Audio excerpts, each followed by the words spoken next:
Hi, thank you for joining me in learning more about the power of play education. My name is Ghazal Qureshi and I'm the founder and CEO of UpBrainry. My desire to get involved in the educational field came from very selfish reasons. It came from the desire of wanting to provide these opportunities for my own 3 kids that allowed them to express themselves more, to be able to ask those what-if questions, and to be able to really explore in play-based learning, and to really have the opportunities to be able to use their imagination, to be able to ask the what-if questions, and again, engage in critical thinking skills and project-based learning. I started this journey by helping to put together some programs in my off time, working with my own kids, and kind of like starting from scratch and figuring out what it is that I really wanted my kids to be able to engage in. And soon we were able to tweak and experiment and come up with the right formula that really helped my kids. And soon we had kids from our neighbors and friends and family that were bringing their own kids over in order to be able to engage in these experimental programs. And hence, my journey as an educator began. And then now fast forward 13 years later, and we have a company called UpBrainry, which provides play-based education, but really is based upon the entire idea of removing bias from education, to remove the barrier of delivering some very complex projects to kids, whether in school or at home, without having the need for very, very specialized subject matter experts. And that is what UpBrainry does, and what one of the main focus of our company is to provide these learning kits that not only enhance the play-based aspect, but also provide some very valuable skill set to the kids as they progress through these kits, and I'll talk more about that later. What is play education, you may ask?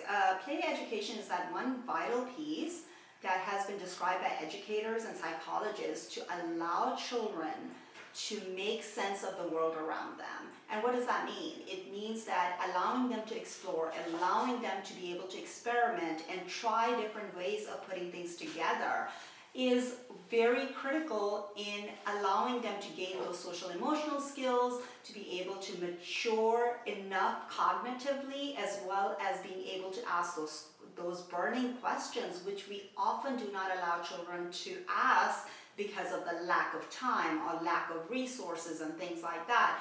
And that is really, really important to help make those real world connections. And when we allow children to be able to explore those pieces of the puzzle and being able to use things in very unique and different ways, it opens up this entire new world. For example, allowing a child to have a piece of cardboard box that they may be able to use in many different ways in order to just come up with some ways, creative ways of using it.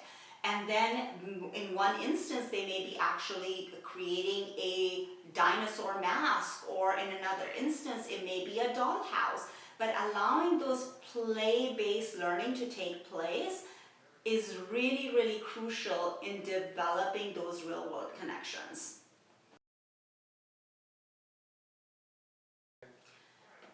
Why play education is important.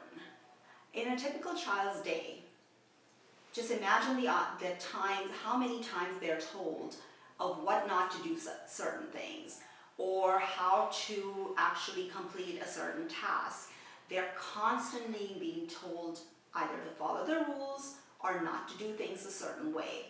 We have become a very, very structured society, and unfortunately that has taken the play aspect out of the education. And that is not just in a classroom, but it continues to spill over into the after-school hours. Our kids are constantly involved in many, many structured activities, and constantly they're being directed at what to do. However, play education is very important because scientists have discovered that neural pathways are built in when we allow our children to engage in play education. And that is very, very crucial for their brain development, for those social emotional skill developments, for the development of leadership, for the ability to have the self-confidence to ask that, hey, if I was to connect this to this piece, what would happen? What could I create? And that is what play education brings about, and that is why it's so important for us to bring some aspects of it back into our child's daily routine. So you may ask, free play all day? No, that's not exactly what I'm saying. You may say, okay, well, if this all makes sense and the kids are being able to gain the self-confidence and make those social emotional connections and ask the what if type questions and being able to gain critical thinking skills, great. Let them be free. Let them go explore and figure out what they learn. But no, that's not what we are saying here. What we're saying here is that free play is great and the benefits are amazing, and that's something that we have lost in our typical day for our children. However, there needs to be some sort of a structure that needs to be built around that play education, and that's where the sensitive intervention from the adult comes in. And what do I mean by sensitive intervention? It's making sure that we have a guided path for the kids, but yet allowing them the opportunities to be able to detour, to be able to make those connections that they might be the ones that come up with those questions that we as adults may never even think about. They might come up with creative, unique ways of using things and being able to put things together, but having the gentle adult intervention is important in order to extend the learning and to really drive it home. So how can we provide that gentle intervention? That is where the adult play or adult facilitated play comes in.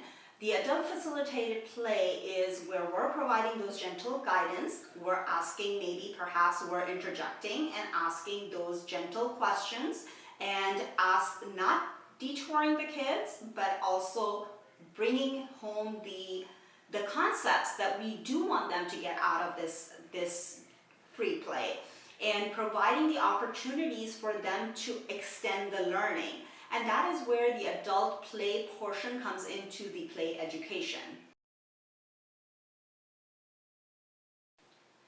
How can we as adults, as parents, as educators, and other stakeholders in our children's education provide the best opportunities for play exploration and play education? So there are some very simple things that we can do. We can orchestrate in an environment where they are able to explore. And what do I mean by orchestrate? It means providing the setting, providing the materials, and providing the opportunities for kids to engage in those opportunities. And of course, we need to keep the end goal in mind. This is open-ended play. However, we do want to have certain outcomes out of it, certain concepts that they should be learning. And that's where the gentle intervention comes in. That's where the direction of the adult, very subtle, should be about asking questions that the kids may not have come up with. So what if they are putting two things together?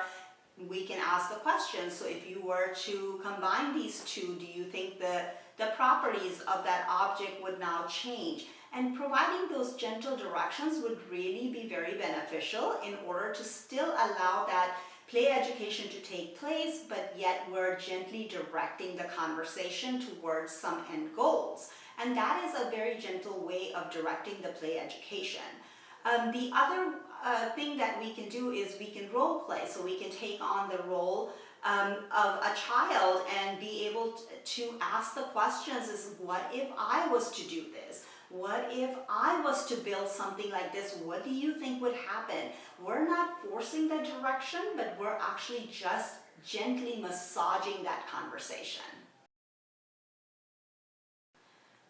So some of the other ways that we can actually extend the facilitated play or the play education is by carefully curating the words or the questions that we ask.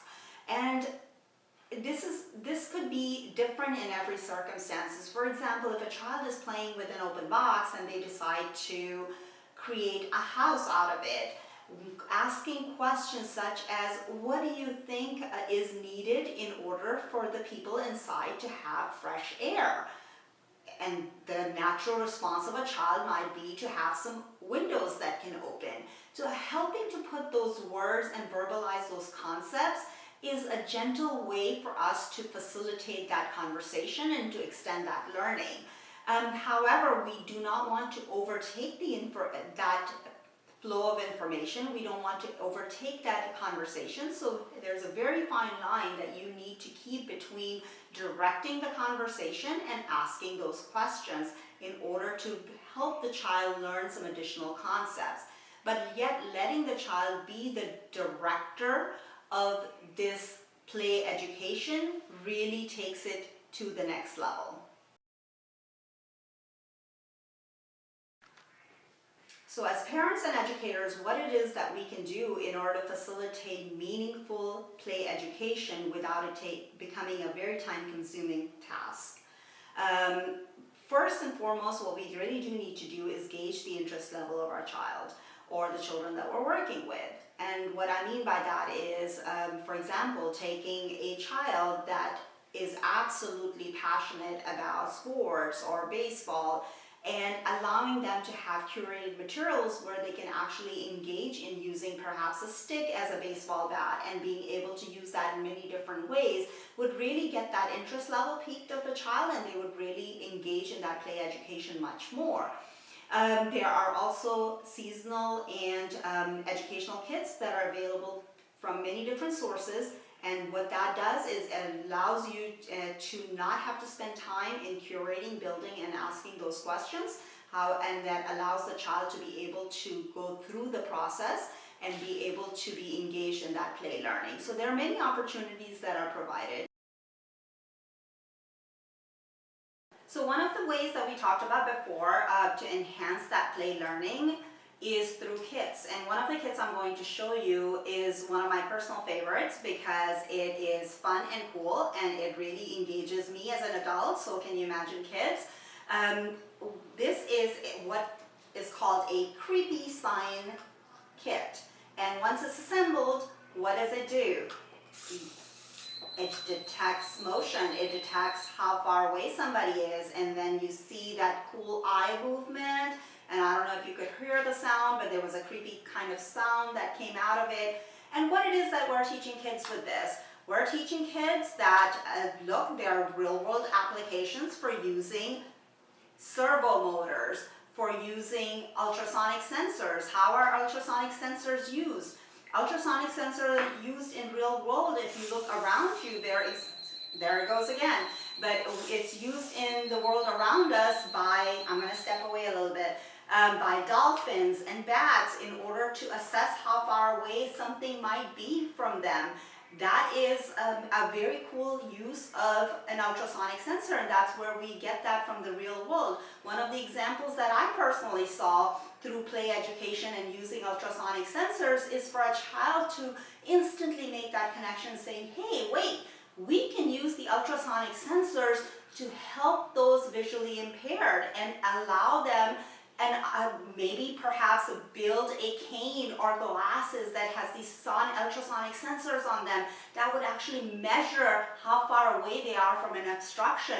And wouldn't that be cool? So guess what? We can take this ultrasonic sensor apart and now take another application and build that application. And that is true play education. Okay, I'm going to go ahead and set aside my friendly ghost. It's been really fun playing with him, but he is getting a little noisy and distracting. So I'm going to take out his battery and we're going to put him to the side so I can go ahead and show you this really cool educational kit that also enhances play learning. This educational kit is actually modeled after the Simon game, and if you remember the Simon game, it gives you a series, a pattern, of lights and sound, and then you're supposed to follow that along and see if you can continue as they get more and more complex. So I'm going to go ahead and turn this on. This is completely built. However, it does come with all the different components that you would need. So you don't have to run around and try to secure them. And once it's built, we're just going to press a button to start and then start following the sequence. So yellow, yellow and blue, yellow, blue and yellow, yellow, blue, yellow, blue, and so on and so forth. And you continue until either you make a mistake and are not able to follow the pattern, or you go past 99 levels, which is what this allows you to build. Now, as a child, this opportunity to engage in play learning, it gives them the skills and the questions that they would be asking. For example, what if I was to change the number of buttons? What if I was to use this for another intended purpose or non-intended purpose? Perhaps this could be used in memory deficit loss prevention for the elderly. And those are some of the things that come out naturally when they're engaging in this play learning. And the job of the adult facilitator is to actually help with some of those leading questions and some of those directions to provide, so that the child can take that and run with it. And then they can take these pieces, build a device for the elderly, and allow them to be able to engage in something that is completely different than the intended purpose. And that is how we're making the real world connections, allowing a child to be able to learn and then use their own imagination and use their own intuition in building something that is even greater or bigger than what the intended purpose was. And that is the beauty of play education. That is how you can help as an adult take either a kit or even an empty box that I talked about before, and allow a child to be able to not only use their own judgment, their own ideas, but also interjecting into the conversations those crucial questions or the direction or the learning that you want them to take from there. And together you come together to have a beautiful experience that is not provided when you are going through the step-by-step, when you are going through traditional education. And this is how we can enhance the traditional education, by interjecting play education in between our day, whether in school or out of school, and allowing the children the opportunity to be able to explore their own imagination, to explore their own ideas and come up with something unique and different that we never intended.